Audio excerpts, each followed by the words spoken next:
அடுத்தது விருச்சிக ராசி. இந்த விருச்சிக ராசிக்கு இந்த ஜூலை 27 சனி வக்ரமாகிறாரு. அந்த விருச்சிக ராசிக்கான அந்த 3 பாசிட்டிவான விஷயம் சொல்லுங்க.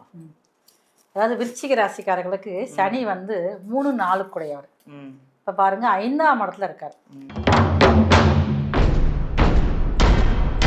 இந்த விருச்சிக ராசிக்காரங்களுக்கு சனிவாவுடைய பார்வையானது பாருங்க 2ஆம் இடத்தை பார்க்குறாரு சனி பகவான் வந்து. அதே நேரத்தில் வந்து சனிவாவுடைய பார்வையானது விருச்சிக ராசிக்கு 2வது பாசிட்டிவான விஷயம் என்ன சொல்லுங்க. 2வது பாசிட்டிவான விஷயங்கள் என்ன அப்படின்னு கேட்டிங்கன்னா, சனிவாவுடைய பார்வையானது விருச்சிக ராசிக்கு 7ஆம் இடத்துல படுது. சில பேருக்கு வந்து பாருங்களேன், குடும்பத்தை விட்டு பிரிஞ்சு போயிருப்பாங்க. சில பேருக்கு வந்து சுப பிரிவா இருக்கும்.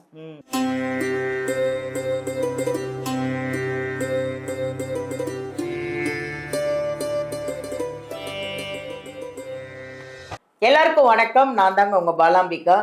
என்னங்க என்ன இவங்க ஏதோ ஒரு வாட்டியும் ஒரு வீடியோலையும் ஒரு விஷயம் சொல்கிறாங்களே, என்னதான் இருக்கும் இந்த வாட்டி ஒரு விஷயம் அப்படின்னு நீங்கள் எதிர்பார்த்துட்ருக்கீங்கல்ல. உங்களுக்காக தான் இந்த ஜோதிடர் யுகம் சேனலை நீங்கள் இவ்வளோ அழகாக பிரபலமாக்கி உலகமெல்லாம் பார்த்து நீங்கள் கமெண்ட் கொடுத்துட்ருக்கும்போது உங்களுக்கு நாங்கள் ஒரு புது விஷயத்தை கொண்டு வந்துட்டு தானே இருப்போம். அப்படி தாங்க இந்த ஜூலை 27 சனி வக்ரமாகிறாரு. சனி வக்ரமாகிறாரே, அப்படி என்ன அந்த வக்ரம், என்ன ஸ்பெஷல் அப்படின்னு நம்ம மருத்துவ ஜோதிடர் சங்கரேஸ்வரி அம்மாவை தான் கலந்து ஆலோசித்து உங்களுக்கான அந்த 12 ராசிக்கும் இந்த சனி வக்ரமாகிற இந்த நேரத்தில் என்னென்ன விஷயங்கள் ஒரு பாசிட்டிவாக நடக்குமா இல்லை நெகட்டிவாக நடக்குமா அப்படின்னு கேட்டதுக்கு இல்லையா, 3 விஷயம் நல்லா பாசிட்டிவாக ஒரு ராசிக்கும் 12 ராசிக்கும் நடக்க போதான். அதனால் இந்த வீடியோவை ஸ்கிப் பண்ணாதீங்க. சூப்பரான விஷயத்தெல்லாம் கொண்டு வந்துட்டுருக்காங்க. பரிகாரம், ஆன்மீகம் எல்லாமே. அது இல்லாமல் நான் அந்த சங்கரேஸ்வரி அம்மாவை பற்றி ஒரு விஷயம் சொல்லணுன்னா, மருத்துவ ஜோதிடர் அப்படின்னு சொல்கிறோம் இல்லையா, அவங்க வந்து ஜாதகம் பார்க்குறாங்க. இதில் அங்கே கம்ப்யூட்டர் கிடையாது, கையிலே எழுதி உங்களுக்கு ஜாதகம் சொல்லுவாங்க. அதுவும் பரிகாரம் சொல்லுவாங்க. என்னென்ன கோவிலுக்கு போனால் என்னென்ன பிரச்சனைகள் தீரும் அப்படிங்கிறதையும் அவ்வளோ அழகாக சொல்லுவாங்க. நியூமராலஜி பார்க்குறாங்க. அது இல்லாமல் மருத்துவம், அதாவது ஃப்ளவர் ரெமிடின்னு சொல்லுவாங்க, அதாவது மலர் மருத்துவம், அதுவும் உங்களுக்கு கொடுப்பாங்க. ஸோ இந்த உங்கள் ஜாதக நீங்கள் எடுத்துகிட்டு போனீங்கன்னா அந்த ஜாதகத்தை பார்த்து உங்கள் கட்டத்தை பார்த்து உங்களுக்கு இப்போ என்ன நடக்குது, இனிமேல் நீங்கள் உங்களுக்கு பாசிட்டிவாக என்னென்ன நடக்கிறதுக்கான வழிகளும் பரிகாரத்தோட நிறைய விஷயங்களை உங்களுக்கு சொல்லி கொடுப்பாங்க, சொல்லுவாங்க. அதனால் நீங்கள் கண்டிப்பாக அவங்ககிட்ட ஜாதகம் பார்த்தா நிறைய விஷயங்களை நீங்கள் பாசிட்டிவாக நெகட்டிவை கடந்து பாசிட்டிவுக்கு போகலாம் அப்படிங்கிறது என்னோட தாழ்மையான ஒரு வேண்டுகோள். இன்றைக்கி இப்படி ஒரு அருமையான பதிவு பார்க்க போகிறோன்னு சொன்னோம் இல்லையா. என்ன பதிவு அப்படின்னா அதுதாங்க ஜூலை 27 சனி வக்ரம் மகராராம். அந்த சனி வக்ரம் அப்போது 3 நல்ல விஷயங்கள் நடக்க போதாம். பார்ப்போமா 12 ராசிக்கு என்னதான் அப்படி 3 நல்ல விஷயங்கள் நடக்க போகுதுன்னு அவங்களே கேட்போமா. வாங்க அவங்கள சந்திக்கலாம். வணக்கம்மா. வணக்கம்மா, நல்லா இருக்கீங்களா? நல்லா இருக்கேன். நான் கேட்குறேன், நீங்களும் கேட்டீங்க, ஒன்றா கேட்டோம். நம்ம அதனால ஒன்றும் இல்லை, நல்ல விஷயம்தான். ஒன்றா பேசுகிறோம், ஒன்றா கேட்கும்போது அது இன்னும் நல்லா இருக்கும். நல்லா இருக்குமா. ஃபர்ஸ்ட் ஒரு அறிமுகம் கொடுத்துக்கிறேன். கண்டிப்பாக நீங்கள் முதல்ல அறிமுகம் பண்ணுங்க. நீங்கள் என்னென்ன பண்ணுறீங்கன்னு சொல்லுங்க. சங்கரேஸ்வரி அம்மாவை போய் ஜாதகம் பார்க்கணும்னு நிறைய பேர் வந்து கமெண்ட்ல கேட்குறாங்க. உங்களுக்கு என்னென்ன தெரியும், என்னென்ன விஷயங்கள்லாம் நீங்கள் கையில் வச்சுருக்கீங்கன்றத சொல்லுங்கள். ஜோதிடயுகம் நேயர்களுக்கு உங்களின் மருத்துவச்சிரி எஸ்ஆர் சங்கரேஸ்வரியின் அன்பான வணக்கங்கள். நம்ம வந்து என்னென்ன சர்வீஸ் பண்ணிக்கிருக்கோம் அப்படின்னு சொல்லி பார்த்தீங்கன்னா, பாரம்பரிய ஜோதிட முறை, அது வந்து வேதிக் அஸ்ட்ராலஜி அப்படின்னு சொல்லுவாங்க, அதுவும் பார்த்து சொல்கிறோம். அதுக்கப்புறம் பாருங்கள் வாஸ்து. முக்கியமாக வந்து இன்றைக்கி ஒவ்வொருத்தருமே வந்து இன்றைக்குள்ள சூழ்நிலையில் வந்து முறையான ஒரு இடம் வாங்குறப்பையோ வீடு கட்டுறப்பையோ வாஸ்துப்படி கட்டினால் மட்டும்தான் நிம்மதியான வாழ்க்கை அப்படிங்கிறது கிடைக்கும். சரி, வீடு வந்து தவறாக கட்டிக்கிட்டீங்க, அது எப்படி சரி பண்ணி சரியான முறைக்காக பார்க்குறதுக்கு அப்படின்னா அதுக்கு வாஸ்துப்படி வந்து இருக்கா இல்லையான்னு பார்த்து சொல்கிறதுமே வந்து செஞ்சுக்கிட்டு இருக்கோம்.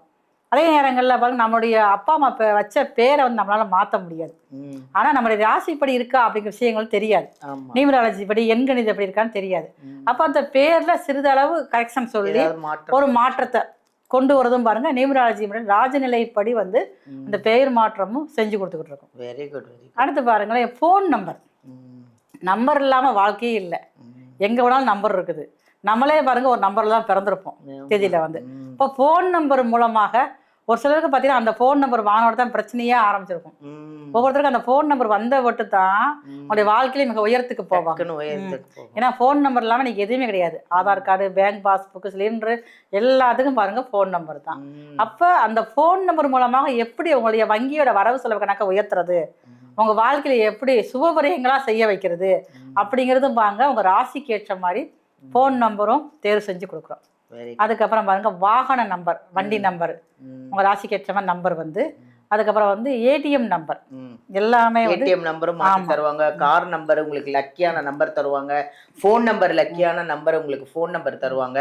எல்லாமே பண்ணி கொடுப்பாங்க சங்கரேஸ்வரி அம்மா. அழகா வீடியோல இருந்து நம்பர் எடுத்து உங்களுக்கு ஜாதகம் பார்க்கணும், இல்லை எனக்கு லக்கியான நம்பர் வேணும், எதுனாலுங்க அவங்கள காண்டாக்ட் பண்ணுங்க. அவங்க நிறைய விஷயத்த கரைச்சி குட்டிச்சு வச்சிருக்கிறாங்க. சரிம்மா, இப்போ வந்து நம்ம அதாவது என்னன்னா ஜூலை 27 சனி வக்ரமாகிறார். அந்த சனி வக்ரத்துல ஏதோ ஒரு 3 நல்ல பாசிட்டிவான விஷயம் நடக்க போகுதுன்னு சொல்றீங்க. என்னதான் அந்த 12 ராசிக்கும் அப்படின்னு பார்ப்போமா? நம்ம பார்க்கலாம். அடுத்தது விருச்சிக ராசி. இந்த விருச்சிக ராசிக்கு இந்த ஜூலை 27 சனி வக்ரமாகிறாரு. அந்த விருச்சிக ராசிக்கான அந்த 3 பாசிட்டிவான விஷயம் சொல்லுங்க. அதாவது விருச்சிக ராசிக்காரர்களுக்கு சனி வந்து 3, 4 கூடையவர். இப்போ பாருங்க 5ஆம் இடத்துல இருக்கார். அது 5ஆம் இடத்துல இருக்கிறப்ப வந்து மனசுல அவ்வளவு தூரம் வேதனைகளை சுமந்துக்கிட்டே இருக்கிறவங்க விருச்சிக ராசிக்காரங்க. அப்போ 5ஆம் இடங்கிறது மனசு. அப்போ இவங்க வந்து இப்போ அதே சனி வந்து வக்கரமாக வேற ஆகுறாரு. வக்கரமாகிற காலத்துல பாருங்களேன், பழைய நினைவுகள், பழைய தவறுகள் அனைத்தையும் பார்த்துக்குங்க. நம்ம இப்படிலாம் செஞ்சிருக்க கூடாதோ, நம்ம மிஸ்டேக் தானே, நிறைய குழப்பிக்கிட்டே இருப்பாங்க. அப்ப இதுக்கு எல்லாம் என்ன தீர்வு முதல்ல அப்படிங்கிற மாதிரி ஒரு ஆலோசனை மைண்டு போய்கிட்டே இருக்கும்.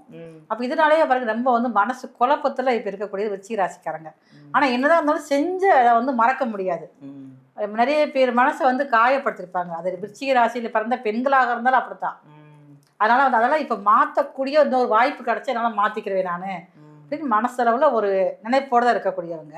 இந்த விருச்சிக ராசிக்காரங்களுக்கு சனிவாவுடைய பார்வையானது பாருங்க 2ஆம் இடத்தை பார்க்குறாரு சனி பகவான் வந்து. அதே நேரத்தில் வந்து சனிவாவுடைய பார்வையானது விருச்சிக ராசிக்கு 7ஆம் இடத்தையும் பார்க்குறாரு. அதே நேரத்தில் பாருங்க லாபஸ்தானமான 11ஆம் இடத்தையும் பாருங்க அந்த சனிவாவுடைய பார்வையானது படுது. அப்போ சனிவாவுடைய பார்வை இந்த முக்கியமான ஸ்தானங்களில் படுறதுனால ஃபஸ்ட்டு முதல்ல வந்து இவங்களுடைய என்ன எதிர்பார்ப்பு இருக்குன்னுட்டோம்னா, என்னுடைய வாழ்க்கை துணையிட்ட நான் எல்லாமே வந்து சரணாகதி அடையணும், எனக்கு வந்து எனக்கு ஒரு பெரிய ஒரு நிம்மதி எனக்கு வேணும், விடுதலை வேணும், அந்த வார்த்தை யாராவது ஒருத்தர் அன்பாக வந்து பேசணும், குடும்பத்தில் உள்ளவங்க உறவுகள்கிட்ட எனக்கு அன்பான ஒரு பேச்சு வாங்கணும். ஏன்னா 5ஆம் இடம் அப்படிங்கிறது குழந்தைகள் ஸ்தானம். இப்போ விருச்சிக ராசிக்கு குழந்தைகளால் ஒரு ஆதரவை எதிர்பார்த்துட்டே இருப்பார். ஒரு வார்த்தை என்கிட்ட வந்து என்னுடைய பிள்ளை வந்து பேசினா போதும், என்னுடைய குடும்பத்திலேருந்து யாராவது பாசமாக பேசினா போதும், எதிர்பார்ப்புகள் அதிகமாக இருக்கும். இந்த சனி வக்கர காலத்தில் அதுக்குண்டான வாய்ப்புகள் உங்களுக்கு கிடைக்கும். அதான் முதல் பாசிட்டிவான விஷயம். 2வது பாசிட்டிவான விஷயம் என்ன சொல்லுங்க? 2வது பாசிட்டிவான விஷயங்கள் என்ன அப்படின்னு கேட்டிங்கன்னா, சனிவாவுடைய பார்வையானது விருச்சிக ராசிக்கு 7ஆம் இடத்துல படுது. அப்போ 7ஆம் இடத்துல படுறதுனால இந்த விருச்சிக ராசிக்காரர்களுக்கு நிறைய வந்து செயற்கை மூலமாகவே நிறைய விஷயங்களை இழந்திருப்பாங்க. செயற்கையாலேயே பாருங்க மனசுல வந்து குழப்பத்தை கொடுத்துருப்பாங்க. அப்ப அந்த செயற்கை தான் இவருடைய கெட்டு போறதுக்கு காரணம். உங்களுடைய வாழ்க்கையில ஏற்றத்தை இறக்கத்தையும் சந்திக்கிறது பாருங்க செயற்கை மட்டும்தான். விருச்சிக ராசிக்கு ஒருத்தர் தனியா அவங்களுடைய சுயமான முடிவோடு இருந்தாங்கன்னா கடைசி வரைக்கும் அப்படி இருப்பாங்க. யாராவது புத்தி சொன்னாலும் கேட்க மாட்டாங்க. ஆனா பாருங்க நீ கெட்டதை சொன்னா உடனே கேட்டுக்கிடுவாங்க. நல்லது ஏறாது அவங்களுக்கு. ஏன்னா சந்திரன் அங்க நீச்சம் இல்ல விருச்சிக ராசியில. அப்ப நல்ல விஷயங்களுக்காக ஒருத்தர் வந்து அறிவுரை சொல்லி இவளை திருத்த நினைச்சாங்கன்னா முடியாது. அதே நேரத்துல ஏதாவது ஒரு கெட்டதை சொல்லி இவளை வாழ்க்கை பாதையை மாற்ற நினைச்சானா முடியும். இப்ப அப்படித்தான் ஒரு 10-12 வருஷம் நடந்திருக்கு விருச்சிக ராசிக்காரங்களுக்கு. அப்போ அந்த மாதிரி ஒரு தவறான ஒரு சிந்தனைக்குள்ள தவறான ஒரு வழிகாட்டுக்குள்ள போயிருக்காங்க பார்த்தீங்களா, அவங்களுக்கு இப்போ வந்து தவற திருத்திக்கிறதுக்கு என்ன முதல்ல வரும். ஏன்னா சனிதான் பாருங்க 5ஆம் இடத்தையும் இருக்கிறாரு. அதே இது 7ஆம் இடத்தை பார்க்கறதுனால நம்மளுடைய குடும்ப உறவுகளை சில பேருக்கு வந்து பாருங்களேன் குடும்பத்தை விட்டு பிரிஞ்சு போயிருப்பாங்க.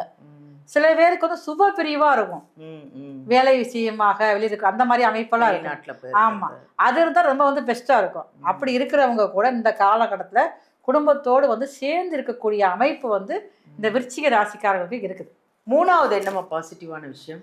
3வது விஷயம் அப்படின்னு சொல்லி கேட்டிங்கன்னா, இவங்களுக்கு வந்து லாபஸ்தானத்தை வந்து சனிவனுடைய பார்வையானது படுது. லாபஸ்தானம் அப்படிங்கிறது மூத்த சகோதர ஸ்தானம் இவங்களுக்கு வந்து. அப்போ இது வரைக்கும் பாருங்க, மூத்த சகோதரர் வந்து எந்த ஒரு ஆதாயமும் கிடைச்சிருக்காது. அவங்களால வந்து பலவிதமான தொல்லைகள் துன்பங்களை தான் அவங்க வச்சுருப்பாங்க. எந்த ஒரு ஆதாயம் கிடைக்கல, நம்ம இடத்த போய் அவங்க கூட போய் பேச அப்படின்னு நினச்சிருப்பாங்கல்ல. இப்போ உங்களுடைய மூத்த உடன்பிறப்புகள், அது ஆணாக இருந்தாலும் பெண்ணாக இருந்தாலுமே வந்து இவங்களை வந்து இவங்களுடைய குணத்தை தெரிஞ்சுக்கிட்டு விரும்பி வந்து உறவாடக்கூடிய நேரம் இந்த காலகட்டங்களில் விருச்சிக ராசிக்கு இந்த வக்கர சனி காலங்களில் நடக்கும்.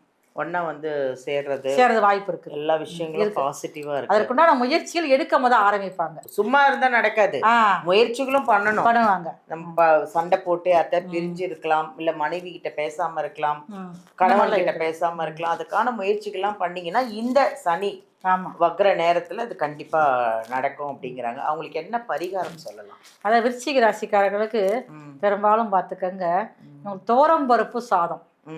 இது தோரம்பருப்பு சாதம் வந்து இவங்க வீட்லேயே வந்து தயார் பண்ணலாம். தயார் பண்ணி சின்ன சின்ன, அதாவது அரிசி பருப்பு சாதம்னு ஒன்று சொல்லுவாங்க. ஆமாம், அதுதான் சொல்லுவாங்க. ஒவ்வொரு ஊர்லேயும் ஒரு மாதிரி சொல்லுவாங்க.